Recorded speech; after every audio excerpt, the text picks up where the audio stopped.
sou Débora Damasceno e hoje vou ler a mensagem do Ronaldo. Ronaldo está nos escrevendo do interior de São Paulo e ele me mandou a seguinte mensagem. Boa tarde, se puderes ler esta carta... Bem, minha vida sempre precisei me esforçar para me adequar à sociedade e família. Assim, não namorei na adolescência e acho que sempre fui mais inclinada a gostar do gênero masculino. Como é clichê, acabei não namorando nenhum nem outro e só estudei e trabalhei sempre. Em resumo, hoje na empresa que trabalho, os caras vivem fazendo indiretas, zoando comigo sobre pessoas gays, e preciso ficar calado e deixar pra lá. Eles suspeitam e gostam desse masoquismo e está me atingindo. Sinto ansiedade só deles começarem a falar, mesmo que em certo dia nem toquem um assunto sobre os gays. Mais frequentemente as piadas voltam. Então, qual modo de encarar ou agir que eu posso fazer? Por gentileza, e agradeço a atenção desde já. Vamos lá. Quando eu li a sua mensagem pela primeira vez, eu me lembrei de uma experiência que eu vivi, que eu trabalhei numa consultoria francesa durante alguns anos. Acho que fazia pouco tempo que eu tinha voltado da França. E durante um período eu trabalhei com um conjunto de homens assim, que a gente não sabia nada da vida pessoal um dos outros. E aí eu me lembro que eu registrei a informação. Um ano depois que nós convivíamos, um colega disse: puxa, hoje eu preciso sair mais cedo porque eu vou encontrar o meu marido. Tinha se passado um ano, eu não sabia nada sobre a vida pessoal dele, não sabia nada sobre a sexualidade dele e isso não me interessava. É um padrão de educação que a gente não tem. Eu brinco com o meu marido falando que a gente, em 30 segundos que passou no elevador, passa todas as informações para as pessoas. Então, eu ouvindo você, eu falei, nossa, que colegas de trabalho pouco educados, pouco polidos, com quem você está tendo a circunstância de conviver. Isso é o primeiro ponto. O segundo ponto, que aí já é mais talvez seja mais interessante para você, é assim, eles não sabem ler pensamento. Então, eles não sabem nada sobre a sua sexualidade. Provavelmente, eles descobrem que a fala te afeta. E aí, se afeta, se te toca, se te comove de alguma forma, isso chama a atenção deles. Mas eu acho que é importante você saber desse espaço de intimidade. É seu, ninguém tem como saber. E aí você fala, eles desconfiam. Desconfiança tem mais a ver com as minhas projeções do que com o que eu estou vendo. Você falou que falou um clichê, eu vou te falar um clichê. É bem provável que esses rapazes estejam questionando a própria sexualidade, só que, veja, é difícil eu fazer piada sobre mim mesmo. Então, o que eu vou fazer? Eu vou pegar, e não estou dizendo que isso é certo, nem que é educado, e nem que é elegante, isso não é nada aceitável. Mas eu pego a pessoa que está frágil no ambiente, que não responde, e faço com ela as piadas que estão contando sobre mim. Então, as brincadeiras que eles fazem estão falando deles, do desejo deles, das curiosidades deles.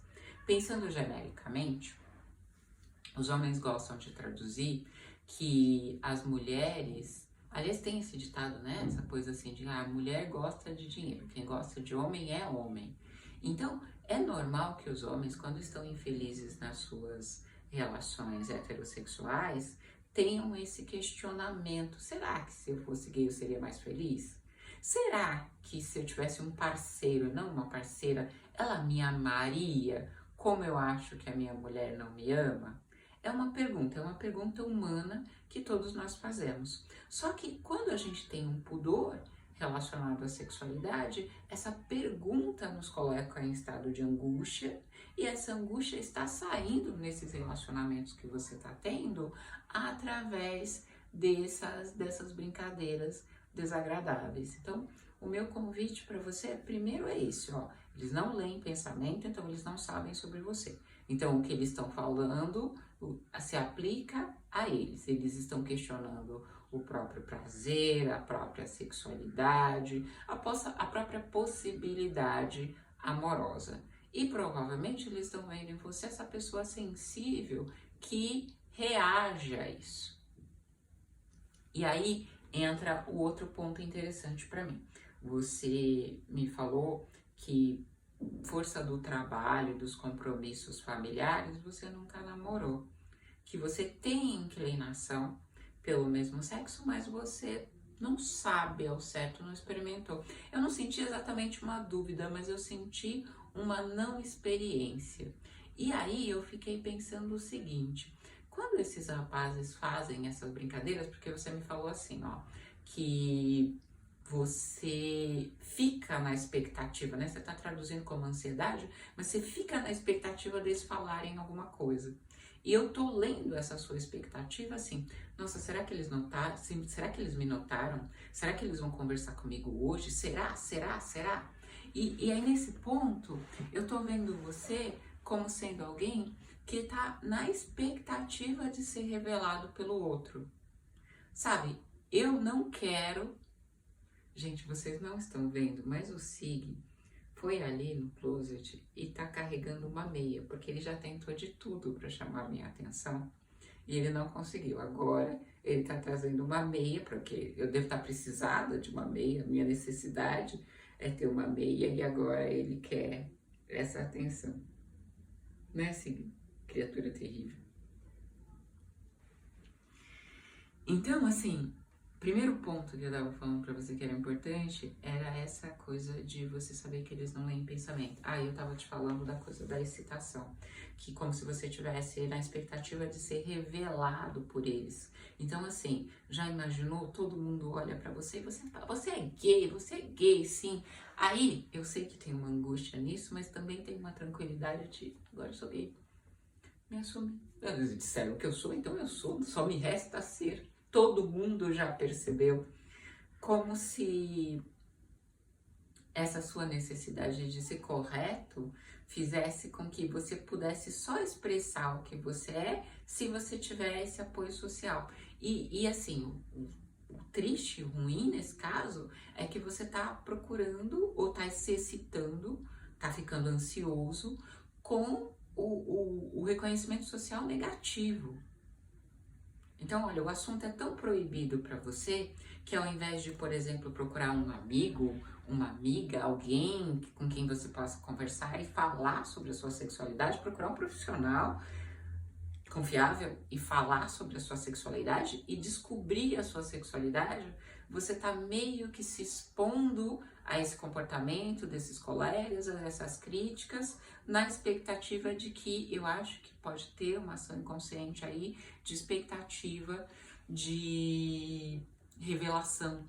Sabe, como se alguém fosse te dar essa experiência que você tá procurando. Então, eu acho que se você conseguir olhar para si mesmo e pensar, olha, eu acho que agora posso, acho que agora é possível reservar um pouquinho do meu tempo, da minha energia, para eu pensar sobre mim mesmo, sobre as minhas possibilidades de relacionamento. Porque sempre existem dois personagens, né? Se aquilo que aquelas pessoas estão falando sobre você está te afetando, e tá te afetando nesse nível de você ficar na expectativa de eles vão falar ou não vão falar, talvez essas pessoas estejam contando alguma coisa sobre você. Então, ó, não se esqueça, eu disse, eles não leem pensamentos, mas você ouvindo tá se sentindo revelado. E aí a minha pergunta é assim, por que não se revelar pelo viés positivo? Por que não procurar pessoas que possam olhar para você e dizer, ai, que delícia que você é gay, como é isso? Como você se sente? Como você ama? E de repente se dá a chance de encontrar um namorado, porque, enfim, para você encontrar um namorado você precisa assumir, né? Reconhecer, não, eu quero ter um relacionamento, eu quero viver com uma pessoa, eu quero experimentar isso. Se você não tiver disposição para isso, se não tiver coragem ainda, começa do jeito simples. O jeito simples é ficar olhando a vida dos outros. Procura uma pessoa pública que você sabe que é gay e que vive bem com a própria sexualidade, não esses complicados, midiáticos, não. Estou falando de uma pessoa que é uma pessoa, trabalha, estuda, faz coisas na vida, viaja e tem um relacionamento homossexual. Para você conseguir encontrar espaços dentro de si mesmo de observação e de experimentação. Olha, será que é? Será que eu sou? Se eu for, como é? Se eu não for, como é? Precisa você se dar esse espaço para não ter essa necessidade de ser revelado pelos outros. O fato dos seus amigos, seus colegas de trabalho, né, serem agressivos, me conta um pouquinho também da história de como você trabalha a própria sexualidade. Isso que eu achei bem interessante em você, porque assim, não é uma questão de estar reprimindo a homossexualidade. Você está reprimindo a sexualidade inteira.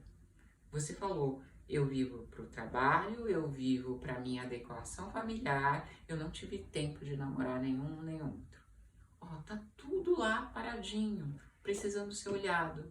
E esse incômodo agora talvez revele essa possibilidade de olhar para esse traço seu, para a sua sexualidade como parte da sua vida, como uma parte importante da sua vida, como uma parte amorosa da sua vida. Em muitos momentos, a gente realmente, quando é responsável por uma família, se tem uma fala muito parecida com fala de filho mais velho, sabe?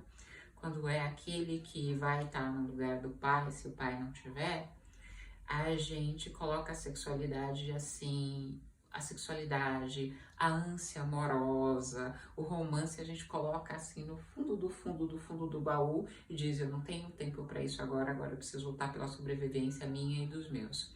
Como esse incômodo tá aparecendo agora, eu penso, bom, talvez agora você esteja nessa condição de